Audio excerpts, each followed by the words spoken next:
What if sleep wasn't just rest, but the highest form of cultivation?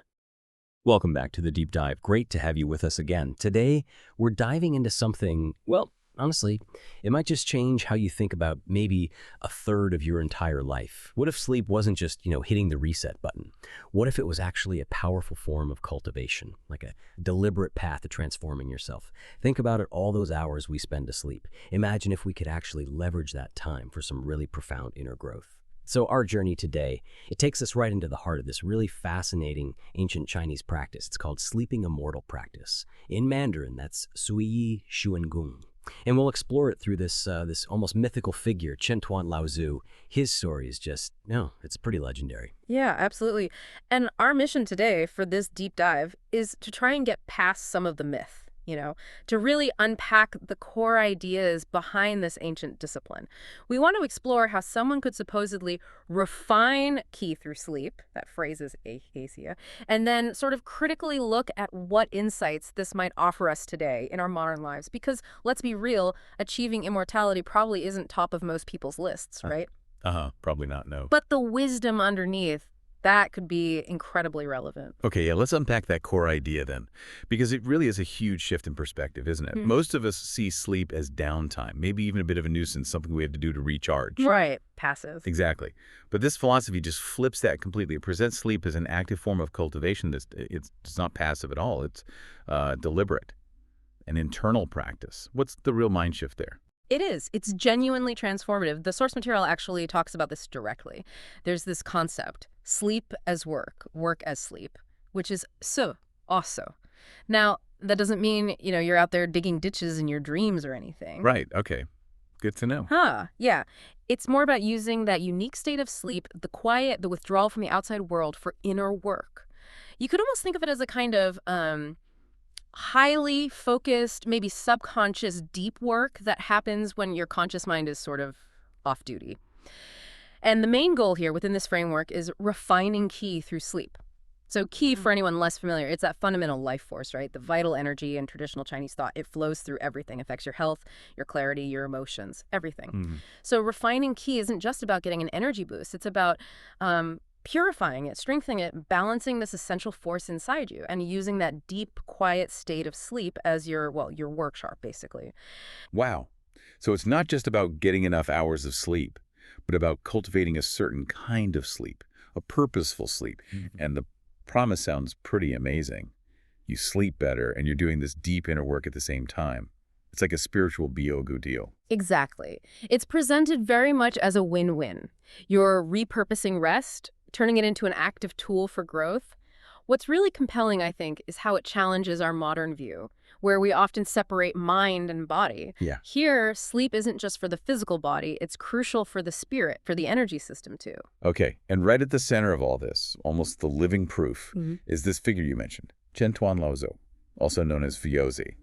And he wasn't just wise, he was famous, maybe infamous for sleeping 100 days. That detail alone just grabs you. What did that even mean? Was it just extreme rest or something more? It's such a striking image, isn't it? 100 days. Now, it probably doesn't mean he was literally out cold, like in a coma, for 3 months straight. Okay, right. It likely points to this extraordinary ability for profound stillness, a state of deep conscious withdrawal, where his physical needs were almost minimal and all his internal energy was conserved, focused inward, transformed.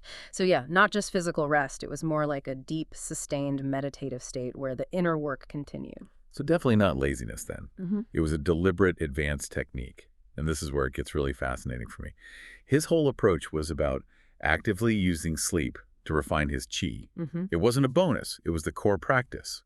So what were these specific techniques? What did they actually involve? Yeah, the source material gets quite specific about the internal methods. Chen Tuan is linked to techniques like Xi Shui, that often gets translated as lizard sleep. Lizard sleep, okay. And Huan Yang Shui, which is something like ocean encircling sleep. And these names, they aren't just, poetic flourishes. They seem descriptive of the internal states, the feelings involved. Just imagine for a second a lizard, how incredibly still it can be. Right. Almost part of the rock it's on. Exactly. So lizard sleep might suggest this state of really deep metabolic quietness, like a physiological stillness so complete that it opens you up to absorbing subtle energies, to regenerating internally. It's about minimizing the external drain to maximize the internal gain, maybe? And then Huan Yang Shui, ocean encircling sleep. That evokes something vast, right? Immersive. Yeah, definitely. It could imply a state where your own energy field kind of expands, becomes really receptive to the wider environment, able to draw in what the Source calls cosmic energy. So it's like a practice of conscious receptivity. Your body and mind are so relaxed, so open, they act like a sponge for this vital energy all around us. That sounds incredibly sophisticated. And the benefits claimed for these techniques, they're pretty extensive too. You mentioned balancing the magnetic fields of the 5 viscera history and absorbing cosmic energy. Can you unpack that magnetic fields, the 5 viscera idea a bit? How does that ancient concept connect to health or this cosmic energy stuff? Yeah, that's a great question, trying to bridge that gap.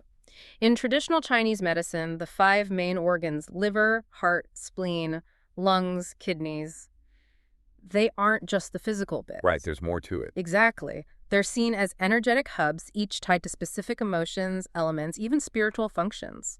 So balancing their magnetic fields, well, it probably refers to harmonizing their energetic signature, their function on all levels, physical, emotional, spiritual. Like an imbalance in heart fire, for example, might show up as anxiety or maybe insomnia. Harmonizing it could bring calm. And this cosmic energy, it's basically the idea of a universal life force out there permeating everything. A bit like Qi inside the body, but on a grander scale. Okay. So these techniques, the aim was to make your internal system so, I guess, refined and open, that it could naturally pull in this external universal energy and integrate it for vitality, for spiritual growth. And the ultimate goal, the Source says, was achieving the state of unity of heaven and man. Wow. Yeah, a profound sense of being totally integrated with the universe. Oh, that concept, unity of heaven and man, it really shows the sheer scale of ambition behind this practice. It's not just about feeling a bit better, it's about fundamental connection, oneness. But how did Chen Tuan actually do this, practically speaking? Even if the language is symbolic, how do you work towards a state like that? Well, if we look at it through the lens of internal alchemy, which is a related tradition, the Source explains that Chen Tuan used his own body as a furnace. A furnace. Okay, metaphorically, I hope. Yes, definitely metaphorically. It signifies his internal system, his body, his energy fields as the container, the crucible for this deep transformation. And inside this body furnace, he'd engage in this process of subtle refinement. And the key ingredients, the energetic components he worked with, they're described as heart fire and kidney water. Heart fire, kidney water. Again, yeah, not literal fire and water. They're symbols for these fundamental, sometimes opposing energies within us. Heart fire often relates to the mind, consciousness, spirit, that active outward energy. While kidney water is more connected to like deep vitality, our core essence, wisdom, grounding the inward generative power. I see. So the practice is about bringing these seemingly opposite forces, fire and water, spirit and essence, into harmony within yourself, especially during that deep quiet of sleep. It's like a dynamic dance, an internal chemistry experiment where these energies are balanced and transformed. That's a great way to put it, a dynamic dance. It's careful internal work, using the stillness of sleep to make that transformation happen. By balancing heart fire and kidney water, he was essentially harmonizing his, let's say, spiritual energy with his fundamental life force. And this process could lead to really profound shifts in awareness and energy levels. Which, makes you wonder, what kind of inner refinement is possible if you completely rethink how your body functions energetically during sleep? And the ultimate aim, the really big prize of all this intense internal work, that was forming a golden elixir, which the Source claims could lead to things like eternal youth or even, well, immortality. Now, we should probably emphasize again, that's a seriously high-level goal, almost mythical, way beyond what most of us are aiming for day to day. Oh, absolutely. But just the idea of pursuing that elixir, it really underlines the belief in how powerful these practices could be. Totally. The Golden Elixir is the ultimate symbol in internal alchemy. It represents a complete transformation of the self, energetically, spiritually. Perfected being, essentially. And while, literal immortality might seem pretty far out there for most people, the principle behind it, that idea of deep fundamental transformation and optimizing your whole being, that's still pretty profound. Okay, so this incredible vision, the Golden Elixir, it shows the massive scale Chen Tuan was working on. But let's zoom back out from that maybe unreachable peak. What about the principles behind this deep awakening? What can we take away, something transformative for us, even without chasing immortality? The Source talks about this practice not just as cultivation, but as a deep awakening, something that helps us fundamentally reevaluate the value of sleep. Yeah, and that's exactly where the modern relevance clicks in, I think. What's really powerful is just reframing deep rest. It's not just recovery. It's potentially an active forge for your inner world. Imagine shifting how you view sleep, not just passive recharging, but maybe an intentional, subconscious, deep work session for your mind, your spirit. It becomes less about just clocking hours and more about cultivating a specific quality of sleep. A quality that might unlock, I don't know, new levels of focus or intuition, maybe creative solutions the next day. The Source even suggests that through dreams, or this kind of conscious sleep, you can potentially understand the great path of life. Sansachar. Understand the path of life through sleep. Yeah, it implies the state of heightened awareness, even when you're seemingly dormant, where deep insights about your life, about existence, might become accessible. Maybe think of it like accessing a deeper layer of your subconscious, where your mind makes connections, solves problems, generates ideas. Lots of creative people report something similar happening during or right after sleep, right? Yeah. So it really poses a question for you, listening now. What kind of insights could you potentially gain if you approached your own sleep more consciously, more intentionally? That is a powerful thought. So even if the Golden Elixir feels, a bit out there, this idea of using sleep for conscious insight, for personal growth, that feels incredibly relevant, especially when so many of us struggle with sleep or see it as just a lost time, a barrier to getting more done. This flips that completely. It really does. And if we park the Golden Elixir idea, which the Source itself notes might be beyond ordinary people, the core message is still super powerful. The text clearly says, learning to sleep well has great benefits for spirit and energy. That's Sayadaw.